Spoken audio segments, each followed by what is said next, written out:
बिस्मिल्लाहिर्रहमानिर्रहीम। अस्सलाम वालेकुम नाज़रीन, आप यूट्यूब चैनल देख रहे हैं। मैं इमरान खान हूँ। बहुत आम खबरों के साथ आपकी खिदमत में एक दफ़ा फिर हाजिर हैं। और सबसे पहले तो ये है कि सेनेट के बाद कौमी असम्बली में भी हुकूमत ने आइनी तरमीम जो है वो मंजूर करवा ली है।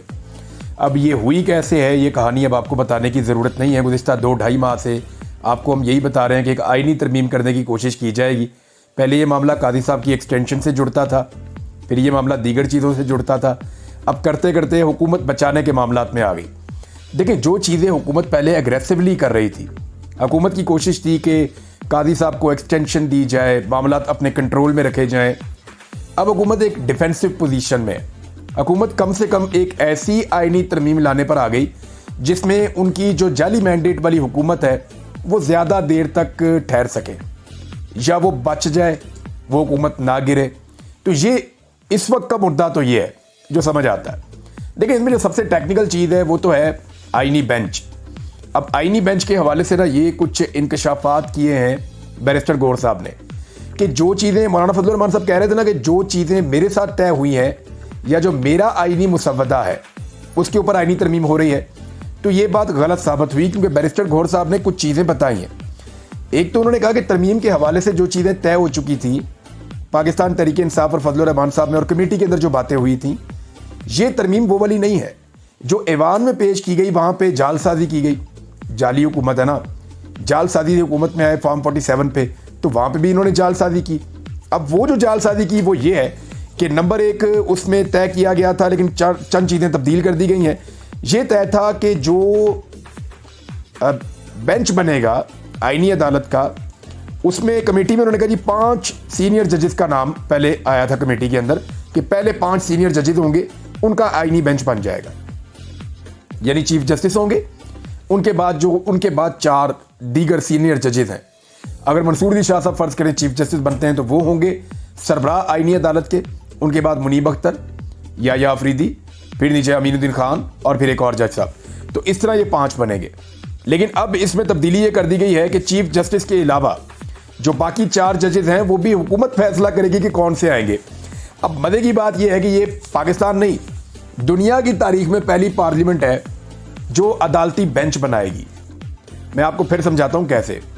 दुनिया की जितनी भी अदालतें हैं ना, वहां पे जो बेंच बनाने का इख्तियार है ना, वो अदालत के पास ही होता है। कई मुल्कों में चीफ जस्टिस के पास होता है, कई मुल्कों में जजेस की एक कमेटी है उसके पास होता है। जैसा कि पाकिस्तान में प्रैक्टिस एंड प्रोसीजर की एक कमेटी बन गई है। हर मुल्क का अपना अपना तरीक़ाकार है कि इस खुदकार तरीके से बेंच तश्कील दिए जाएंगे। लेकिन पाकिस्तान की सुप्रीम कोर्ट वो वाहिद सुप्रीम कोर्ट बन गई है जहां पे एक आईनी अदालत बनाई जाएगी जिसके बेंच के जजेस का जो तयन है या उसके बेंच की जो तश्कील है वो पार्लियामेंट करेगी। ये बड़ी अजीब चीज़ है। यानी मैं हैरान हो रहा था, मैंने हबीब अकरम साहब से ये बात सुनी तो मुझे लगा कि ये तो दुनिया की तारीख बदल दी है पाकिस्तान ने आज। यानी इतना कंट्रोल, और आईनी अदालत पे ही क्यों कंट्रोल। देखें, धांधली वाला मामला कहां जाएगा? आईनी अदालत में जाएगा, आईनी बेंच के सामने जाएगा ना। ये जो आईनी तरमीम करना चाहते हैं कहां जाएगा? वहीं जाएगा। हुकूमत से रिलेटेड जितनी भी चीजें हैं, जितनी भी नाअहलियां हैं या जितनी भी 2 नंबरियां हैं, वो सारी उसी बेंच के सामने जानी। अब हुकूमत अपना एक हमख्याल बेंच बना लेगी। चीफ जस्टिस चाहे उसके अंदर यरगमाल हो जाए, चीफ जस्टिस अगर मर्जी का नहीं भी है तो अपना एक हम ख्याल बेंच बना लेगी, या ऐसे जजेस को शामिल किया जाएगा जिन्हें बड़े आराम से कंप्रोमाइज पे मजबूर किया जा सकता हो। तो उन जजेस पे एक बेंच बनाया जाएगा ताकि कोई भी हुकूमत के लिए मुश्किल पैदा ना हो, बल्कि हुकूमत की मुश्किलात को आसानियों से तब्दील किया जाए। फिर एक और अल्फाज भी तब्दील किए गए और ये भी कि हाई कोर्ट के अंदर आईनी बेंचेस बनेंगे। ये तो कभी तय नहीं हुआ था कमेटी के अंदर, बैरिस्टर गौहर ने बताया। ये भी कमेटी में तय नहीं हुआ था, तो ये आपने कैसे कर दिया? तो फजलुर रहमान साहब अगर ये कह रहे हैं कि आईनी मुसव्वदे में उनका बड़ा किरदार है, तो याद रखें कि चाहे ये मिली भगत के साथ हुआ या जैसे भी हुआ, इस आईनी तरमीम ने नुकसान पहुंचाया है पाकिस्तान की अदलिया को। इसके ऊपर जो है वो सबका अलग अलग सबकी अपनी अपनी राय है, लेकिन पाकिस्तान तहरीक इंसाफ के वो लोटे जिनके मैं नाम ले रहा था वो सामने आ गए। लेकिन 1-2 लोगों को देखकर हैरत हुई कि ये बंदे कहां से बीच में आ गए।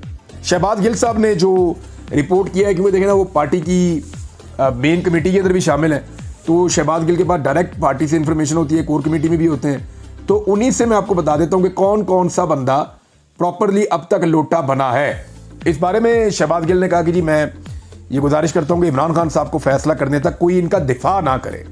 वो ये नहीं कह रहे इन पे तनकीद ना करें, वो कह रहे हैं दिफा ना करें। शायद पार्टी पॉलिसी ये है। बहरहाल जो हाउस के अंदर जो लोग आए लोटे बन के, मैंने आपको 3 नाम पहले बताए थे। मैंने चौधरी इलियास का आपको शुरू से बताया हुआ था, मैंने आपको बताया हुआ था औरंगजेब खिच्ची का और ज़हूर कुरैशी का। तो जनाब ये ज़हूर कुरैशी, औरंगजेब खिच्ची और उस्मान, सॉरी चौधरी इलियास नहीं, उस्मान, चौधरी उस्मान का बताया हुआ था। ये तीनों तो कंफर्म हाउस के अंदर आए। इनके अलावा 2 और बंदे हैं जो हाउस के अंदर आए। उनमें एक जनाब मुबारक ज़ेब। ये मुबारक ज़ेब वो शख्सियत है, जब मैंने इनके लिए वीलॉग किया और मैंने बताया कि मुबारक ज़ेब कंप्रोमाइज़ होने जा रहा है और पाकिस्तान तहरीक इंसाफ को उनसे रब्ता करना चाहिए। वो पाकिस्तान तहरीक इंसाफ के साथ ताल्लुकात बनाना भी चाहते थे माजी में, तो तहरीक इंसाफ ने उनसे रब्ता भी किया।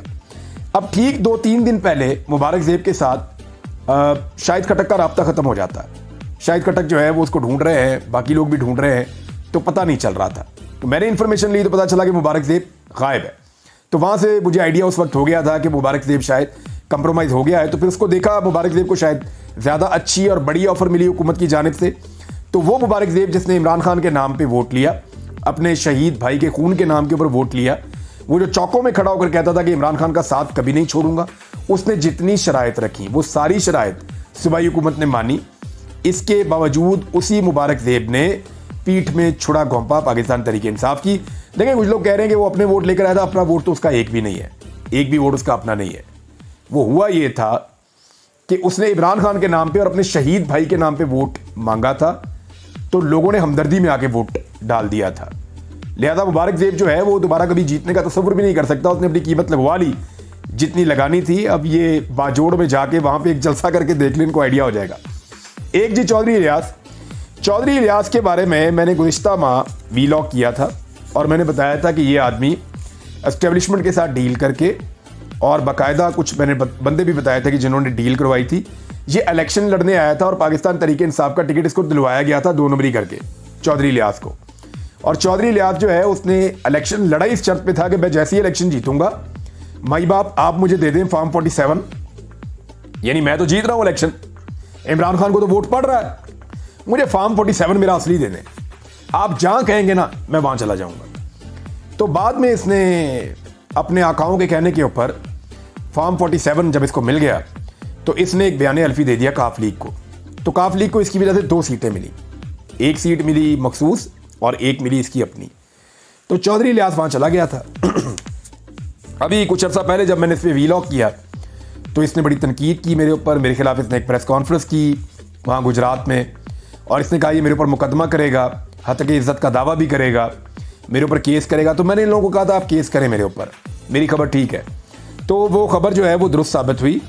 चौधरी इलियास जो है वो जर्मनी चले गए थे कुछ अर्सा पहले, जर्मनी के एक अस्पताल में इलाज भी करवा रहे थे। उनके सारे ख़ानदान ने उन्हें मना किया, लेकिन जब उन्हें पता चला कि लाहौर में उनकी दुकानें गिरा दी जाएंगी तो फिर डर के, परेशान होके, और लालच भी बहुत बड़ा था, पैसा भी ठीक ठाक मिल रहा था, तो जनाब चौधरी साहब फौरी तौर पे वापस पहुंचे। और वापस पहुंचने के बाद उन्होंने आईनी तरमीम के हक में वोट दिया। ये वो 5 लोग हैं जो हाउस के अंदर आए। जो हाउस में नहीं आए 4 लोग, वो कौन से हैं ज़रा वो भी आप नाम सुन लें। इनमें एक रियाज फतेहाना साहब है। रियाज फतेहाना साहब पाकिस्तान से बाहर थे, उनके बेटे को उठा लिया गया और उनके साथ बड़ी लंबी चौड़ी निगोसिएशंस हुई, उनके बेटे को छोड़ दिया गया, फिर दोबारा उठा लिया गया। तो रियाज फतेहाना साहब आए और ये गवर्नमेंट की लॉबी के अंदर मौजूद थे। उनके अलावा जी ज़ैन कुरैशी 16 तारीख से अपनी फैमिली के साथ राब्ते में नहीं है, और ज़ैन कुरैशी की एहलिया को भी इसी बीच में गायब किया गया था 4 घंटे के लिए। फिर ज़ैन कुरैशी जो है वो देखे गए हुकूमती कैंप में। अब देखना यह है कि ज़ैन कुरैशी इतनी बड़ी कुर्बानी देने के बाद अपने वालिद को जेल से निकाल सकते हैं या नहीं निकाल सकते। क्या अगर उन्होंने ये किया है तो अपने वालिद से पूछ कर किया है या उनकी मर्जी के खिलाफ किया है, फैमिली उनकी क्या कह रही है, ये सारी चीज़ें आने वाले वक्त में खुलेंगी। और ज़ैन कुरैशी के साथ एक्चुअली हुआ क्या ये भी हमें जल्दी पता चल जाएगा। इसके अलावा जी मिकदाद हुसैन, जिनके बारे में सब कह रहे थे कि ये बिक गए हैं और इन्होंने अपने आप को अगवा करवा लिया है, तो ये भी जनाब शामिल हैं। और एक जो हैं वो असलम घुम्मन साहब, ब्रिगेडियर असलम घुम्मन को बहुत दफ़ा कहा पाकिस्तान तहरीक इंसाफ के लोगों ने कि ब्रिगेडियर साहब मेहरबानी करो, आप हमारे साथ चलें, हम आपको तहफ़्फ़ुज़ देते हैं। लेकिन ब्रिगेडियर साहब बज़िद थे कि जनाब मैंने नहीं जाना, मैंने यहीं पर रहना है। और फिर ब्रिगेडियर साहब के साथ क्या हुआ देखें, वो भी हुकूमती लॉबी में बैठे हुए थे। तो ये वो 9 लोग हैं जिनकी मैं आपको बात कर रहा हूँ। अब ये लोग अपने हलकों में जाके आवाम से वोट मांग के देखें, इनको लग पता जाएगा। अगर इनके पास बल्ले का निशान हुआ और इमरान खान इनकी बैक पे खड़ा हुआ तो मैं कुछ नहीं कह सकता, अदरवाइज लोग इनके बारे में क्या करेंगे उसका आपको अंदाजा है। तो नाज़रीन, यहाँ पे मैं आपको जो बहुत सारे करैक्टर बताए, जो लोग कमज़ोर पड़ गए, मजबूर हो गए या बिक गए, वहाँ कुछ ऐसे करैक्टर हैं जो नहीं भी बिके, जिनके साथ बड़ा जुल्म हुआ। सादुल्लाह बलोच आप नाम याद रखिएगा, चौधरी इम्तियाज़ का आप नाम याद रखिएगा, और बहुत सारे लोग हैं, आहिस्ता आहिस्ता नाम आपके सामने आएंगे। लेकिन आदिल बज़ई जो है उसने सबसे बड़ी कुर्बानी दी है। वहाँ कोयटा में उसके प्लाजे गिरा रहे थे, उसका घर गिरा रहे थे, उसको आखिरी वक्त तक धमकाया जा रहा था, कारोबार तबाह कर दिया, फैमिली को हरासा किया, बेड़ा गर्क कर दिया पकड़ के हर चीज़ का। लेकिन वो नहीं बिका। उसने कहा मैं इमरान खान की पीठ में छुरा नहीं घोंपूंगा। माजी में उससे गलती हुई, उसने एक बयान अल्फी दे दिया कि जी PMLN में मुझे शामिल कर दें, लेकिन उस गलती का उसने अजाला किया, अपनी प्रॉपर्टी तोड़वा के, अपना माली नुकसान करवा के, अपना पूरा कारोबार तबाह करवा के, और हर चीज़ उसने। अब जब भी वो इलेक्शन लड़ेगा कोयटा में, आप देखेंगे वो जीत जाएगा। अगर फॉर्म 45 के मुताबिक फैसला हुआ तो अब ये इलेक्शन नहीं हारता, हीरो बन गया वो, और बहुत सारे हीरो हैं। इंटरेस्टिंग बात यह है, पाकिस्तान में 4 डिक्टेटर्स आए हैं। चारों डिक्टेटर्स ने मिलकर पाकिस्तान की पार्लियामान के साथ वो नहीं किया जो पीपल्स पार्टी ने और नून लीग ने मिलकर कर दिया। यानी शहीद भुट्टो की जमात ने और नून लीग ने मिलकर, यानी ये कुर्बानियों के दावेदार हैं, जमहूरियत के दावेदार हैं, वहाँ पे खड़े होकर ख्वाजा आसिफ कह रहे थे जी वोट को हमने इज्जत दी है और ये अपने वोट को इज्जत दी है। भाई इस तरीके से अगर वोट को इज्जत देनी है ख्वाजा साहब, तो फिर तो पाकिस्तान में जमहूरियत नापैद हो जाएगी। माओ बेटियों को उठा के, बहुओं को उठा के, लोगों को टॉर्चर करके, ज़हनी तौर पे टॉर्चर करके, मेंबरान को अगवा करके, 70 करोड़ में वोट खरीद के, अगर ऐसे आपने वोट को इज्जत देनी है तो शाबाश आपके वोट को इज्जत देने पर। उमर अयूब साहब ने इसका जवाब दिया। उन्होंने कहा जी इस आईनी तरमीम के ऊपर ना आप लिख देते कि वोट को इज्जत दो से बूट को इज्जत दो तक का सफ़र। ये जनाब उन्होंने कहा कि जुमला आपको इस आईनी तरमीम के ऊपर लिखना चाहिए था। 65 वोट जनाब दावा है स्पीकर का, वहाँ पे चेयरमैन का, सेनेट चेयरमैन का, कि जनाब यहाँ पे पड़े हैं। हालांकि 64 चाहिए थे। 225 कौमी असम्बली में 1 वोट एक्स्ट्रा भी रखा गया था कि खुदा ना खास्ता कोई मसला हुआ, कोई बंदा मुकर गया तो वहाँ से 224 तो पूरे हों। 2 बंदे मुकर गए तो लॉबी में पीछे 4 बंदे बिठाए हुए थे कि ज़रूरत पड़ी तो इनके वोट भी डलवा दिए जाएंगे। इत्तला के मुताबिक 2-3 लोग और भी बैकअप पे मौजूद थे। अच्छा जी, डॉक्टर जरका, इनका मुझे एक फ़ोन आया था और लकीली उस वक्त मैं एक वीलॉग की तैयारी कर रहा था, तो मेरे ना माइक लगा हुआ था और इनका फ़ोन मैंने रख के स्पीकर फ़ोन पे सुना था। तो वो बच्चे ने बटन दबा दिया और मेरे पास इनकी पूरी कॉल रिकॉर्ड पड़ी हुई है। जो मेरी डॉक्टर जरका से बात हुई थी वो कॉल मेरे पास रिकॉर्ड पड़ी हुई है। वो इतनी इंटरेस्टिंग कॉल है, बड़ी मज़ेदार कॉल है, तो कभी मैं आपको बताऊंगा उसमें क्या कुछ है, हो सकता है जल्दी बताऊंगा। तो डॉक्टर जरका जनाब एक करैक्टर है और एक फैसल सलीम, ये 2 करैक्टर हैं। इन्होंने भी इमरान खान साहब की पीठ में छुरा घोंपा। इनके वोट की ज़रूरत नहीं पड़ी लेकिन बैकअप पे इनको रखा हुआ था। जबकि मेंगल साहब जो हैं उन्होंने बिलावल से भी मुलाकात की, फजलुर रहमान से भी मुलाकात की और अपने 2 सेनेटर भी दे दिए। मैं मेंगल साहब को ये क्यों कह रहा हूँ, देखें मेंगल साहब ने हमेशा बात तो वो करते हैं बलूचिस्तान की, लेकिन वो रवायती सियासतदानों से बाहर नहीं निकलते। आज बलूचिस्तान जो है वो मारंग बलोच के पीछे खड़ा है। आज बलूचिस्तान जो है वहाँ जो बहुत सारे नौजवान खड़े हो रहे हैं उनके पीछे खड़ा है। वो नौजवान क़यादत को लोग पसंद कर रहे हैं। अगर बलूचिस्तान में जेन्युइनली इलेक्शन होना शुरू हो जाए तो पुराने सरदारों की जमानतें जब्त करवा दें ये नौजवान। ये मैं आपको सच बता रहा हूँ। बैरिस्टर गौर साहब ने हवाला दिया और ये बहुत इंपॉर्टेंट चीज़ है। एक चीज़ जो है वो साकिब बशीर साहब ने भी बताई है, बड़ी इंपॉर्टेंट। मैं आपके सामने दोनों रख देता हूँ कि ये आईनी तरमीम चलेगी या नहीं चलेगी। उन्होंने ये कहा कि आर्टिकल 239 है एक और आइन का, और एक है आर्टिकल 156। इनके मुताबिक उन्होंने कहा कि जब तक मखसूस नशिस्तें नहीं दी जाती और जब तक खैबर पख्तूनख्वा के सेनेटर्स मुकम्मल नहीं हो जाते या वो आ नहीं जाते ऐवान में, तो दोनों ऐवान नामुकम्मल हैं। तो नामुकम्मल ऐवान से आईनी तरमीम नहीं हो सकती, लिहाजा ये चैलेंज हो जाएगी और ये आईनी तरमीम नहीं है। ये बैरिस्टर गौर साहब ने कहा। तो क्या ये ऐसे ही है? देखिए, एक तो 2/3 आपको चाहिए होती है ना, यानी सेनेट में आपको चाहिए थे, टोटल होते हैं 97, इस वक्त हैं 85। 97 अगर पूरे हों तब भी आपको 64 चाहिए, तो उन्होंने अपने 65 पूरे कर दिए। लेकिन जो 12 मौजूद नहीं है, जो खैबर पख्तूनख्वा से आएंगे, उनका एक हक और इस्तेहकाक ख़त्म हो गया। कि जनाब उनको जो मौका मिलना चाहिए था उनको वो मौका नहीं मिला वोट डालने का या उसके अंदर पार्टिसिपेट करने का। तो ये ऐवान क्योंकि नामुकम्मल है लिहाजा आईनी तरमीम नहीं हो सकती, ये मामला बैरिस्टर गौर ने उठाया। इसी तरह कौमी असम्बली का भी है कि 342 में से आपको 224 चाहिए होते हैं, तो अगर 224 आपने पूरे कर लिए 215 में से ही तो भी आपकी आईनी तरमीम हो गई। लेकिन वो जो ऊपर वाले बंदे हैं, वो जो मखसूस नशिस्तें हैं, जब तक वो नहीं आ जाते तो उनका एक हक है जो आईनी तरमीम में हिस्सा लेने का, वो उनसे छीना गया है, तो ईवान मुकम्मल नहीं है। तो इस हवाले से एक बैरिस्टर गौर साहब ने चीज़ सामने रखी। देखते हैं सुप्रीम कोर्ट ऑफ पाकिस्तान क्या करती है। देखिए मुमकिन है सुप्रीम कोर्ट में ये तरमीम चैलेंज हो जाए और एक नई सिचुएशन बन जाए, लेकिन कुछ सवालात और हैं। हामिद खान साहब ने स्टेटमेंट दिया था, उन्होंने कहा था कि जी वकला की तारीख तैयार है और हम ईंट से ईंट बजा देंगे अगर ये आईनी तरमीम पास करवाने की या इसको लागू करने की कोशिश की गई तो। अब सवाल ये है कि क्या सारी लड़ाई इमरान खान ने लड़नी है या ये भी लड़ाई उसने लड़नी है, ये भी उसने लड़नी है। कौम का कोई किसी किस्म का फर्ज नहीं है। यानी इस वक्त जो अटैक हुआ है, आईने पाकिस्तान के ऊपर हमला हुआ ना, और अदलिया को टुथलेस कर दिया गया। अदलिया की सारी पावर छीन के वो लोग ले गए हैं जिनका एहतसाब अदालत ने करना था। यानी आप ये समझें कि एक बंदे ने बड़ी अच्छी मिसाल दी, उसने कहा जी सारे चोर रल के अपना SHO चुन लो आपके साथ करना क्या है। तो यहां पे ये हुआ कि जिन लोगों के ऊपर अदालतों में केसेस हैं, जिन लोगों के ऊपर करप्शन के बड़े बड़े इल्जामात हैं, उनकी पार्टियां मिलकर फैसला करेंगी कि जनाब हमने किसको लेकर आना है अदालत में जज, और अब अक्सरियत के साथ वही फैसला करेंगे। तो यहां पे जो अब तक का फिगर है उसके मुताबिक 65 सेनेट में और 225 कौमी असम्बली में, और इसके अलावा वकला को और सिविल सोसाइटी को और अदलिया को अब रोल प्ले करना पड़ेगा। बहुत सारे लोग बार बार कहते थे कि जस्टिस मंसूर अली शाह को आप जानते नहीं, वो ये करेंगे वो करेंगे। अगर उन्होंने कुछ भी करना है तो दिस इज़ द टाइम, क्योंकि अब जस्टिस मंसूर अली शाह साहब की सीट खतरे में है।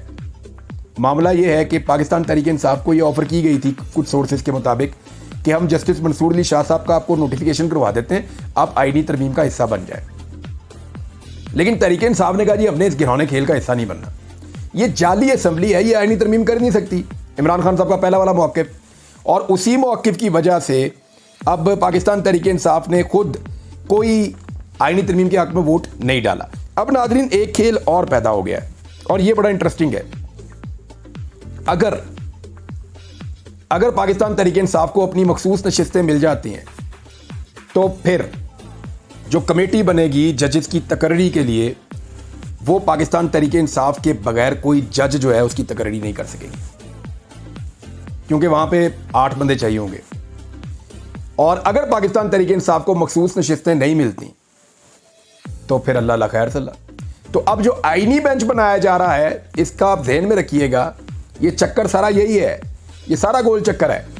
ये इसलिए बनाया जा रहा है ताकि मखसूस नशिस्तें पाकिस्तान तहरीक इंसाफ को ना मिले और अपनी मर्जी के सारे जजेस लाके बैठा दिए जाएं, ना सिर्फ सुप्रीम कोर्ट ऑफ पाकिस्तान में बल्कि जितनी भी आपकी हाई कोर्ट्स हैं वहां पे भी आईनी बेंचेस बना के अपनी मर्जी के जजेस बैठा लिए जाएं, ताकि हुकूमत को किसी किस्म की मुश्किल हो ही ना, और अगर कभी हो तो उस मुश्किल को अदालत आसानी में तब्दील कर दे।